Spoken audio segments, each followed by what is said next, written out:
ஓம் நமோ நாராயணாய.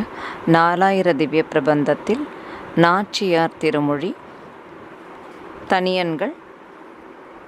திரு கண்ணமங்கை ஆண்டான் அருளிச் செய்த தனியன். நேரிசை வெண்பா.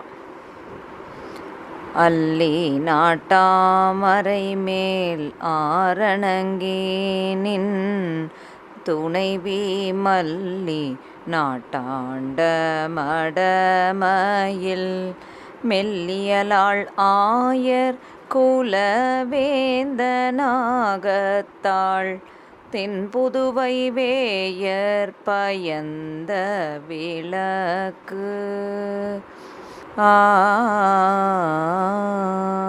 ஸ்ரீ ஆண்டாள் திருவடிகளே சரணம்.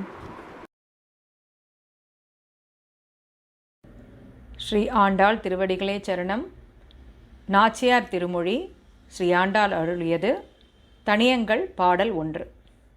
அப்போது அலர்ந்த தாமரை பூவின் இதழ்களில் வசிக்கும் தெய்வ பெண்ணான பெரிய பிராட்டியாகிய லக்ஷ்மி தேவிக்கு பிரியமான தோழியும் திருமல்லி நாட்டை ஆண்ட முடிசூடா இளவரசியான அழகிய மயில் போன்றவளும் மென்மையான இயல்புடையவளும் ஆன ஆண்டாள்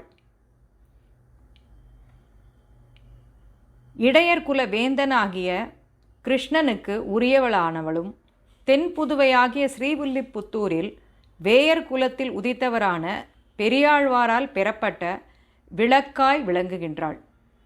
ஸ்ரீ ஆண்டாள் திருவடிகளே சரணம்.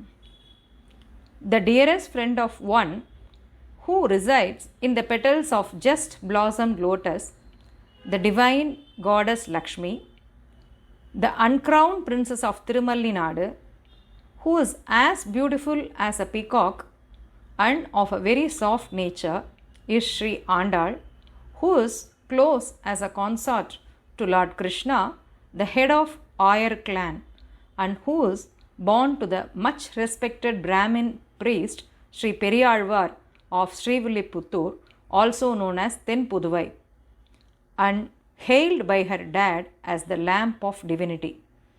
ஸ்ரீ ஆண்டாள் திருவடிகளே சரணம்.